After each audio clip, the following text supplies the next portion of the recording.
Good morning, ladies. This is so exciting. I'm really excited to be doing a bit of a series on girl talk and just speaking into who we are as women and some of the things that we deal with.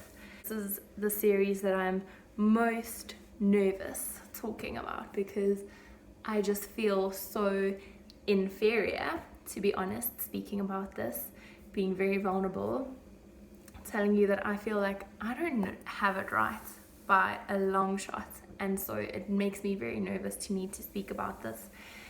And that's the question that I'm going to talk about today is, am I too much or am I not enough? And I think this complex that we have as women is true for so many of us. We hold back out of fear of being too much or not enough.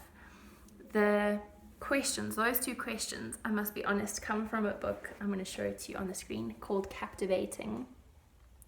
Oh, it's very sunny. It's an amazing book, and it speaks into a lot of the women's hearts. So if that's something that you feel like you want to grow in, please get this book by John and Stasi Eldredge.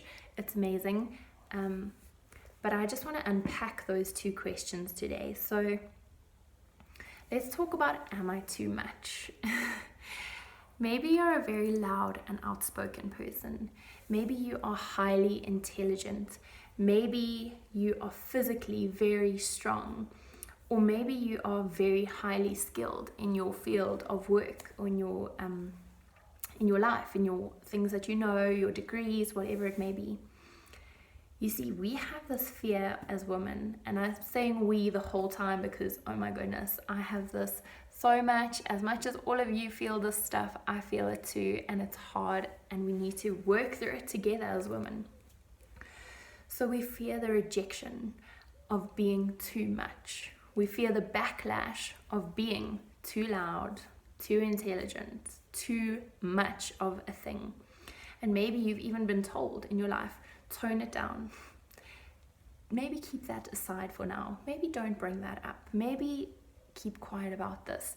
You know, it's like we have to tone down that who we are. But there's this power in a woman knowing who she is and whose she is. I was watching Michelle Obama's Netflix documentary the other day. It's called Becoming, and it's amazing. And I was thinking about the fact that Michelle Obama's power comes not from the fact that she was the first lady or that she was president's wife. It comes from this inner understanding of herself, of who she is and what she has to offer. On the opposite end of the spectrum of am I too much is am I not enough? And these questions play each other up all the time. You see, it's like, am I enough?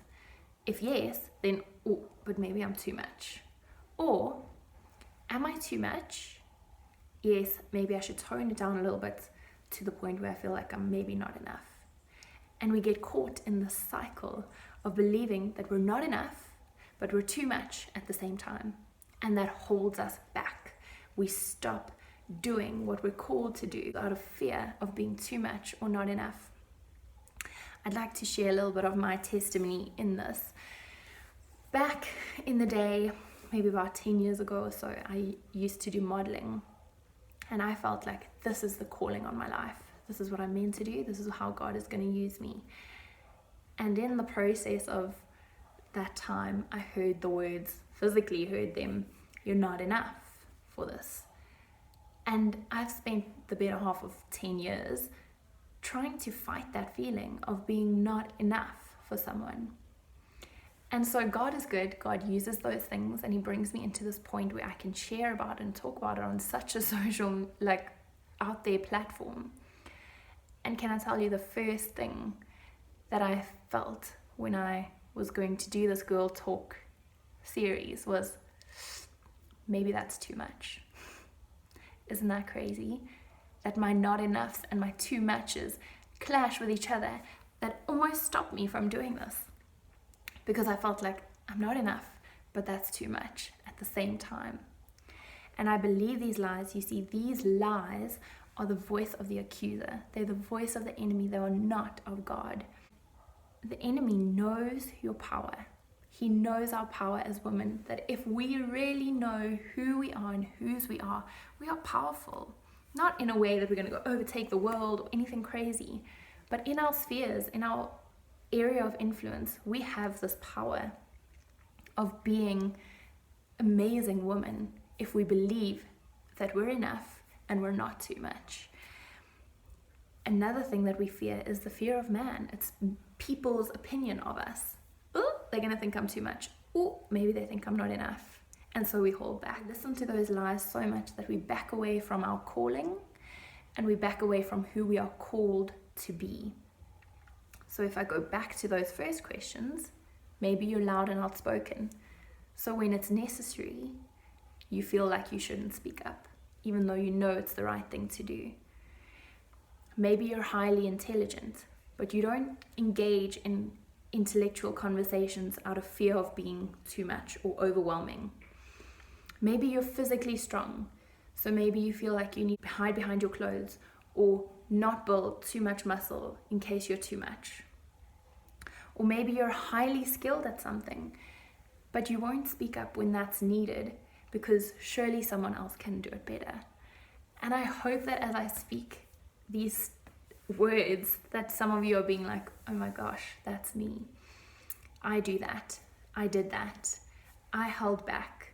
I backed away from something because I felt like I was either too much or not enough, or both at the same time. But what if we stopped? What if we stopped believing those lies about ourselves? Where could God take us? What could He do with us? How would our lives look? What would our callings be? How much fulfillment and satisfaction would we feel? How much joy and freedom would we feel if we stopped believing lies like that? There's this verse in Song of Songs 4 verse 7. It says, "You are altogether beautiful, my darling. There is no flaw in you." The meaning of altogether is completely, totally, including everything, taking everything into account. Taking all of you into account, God says you are enough. He sees you're too much. He sees you're not enough. He sees all of you. He takes all of you into account and He says, that is beautiful. There is no flaw in that. It just makes me overwhelmed because I'm like, we don't see that as women. We don't see that we are fully enough and we are not too much. We don't believe that about ourselves, and it's sad, but we can choose to believe that about ourselves. This, walking into who you are and whose you are, is a choice. It's a daily decision to say, I'm not going to believe those lies about myself. It's not a switch, and I so wish that it was.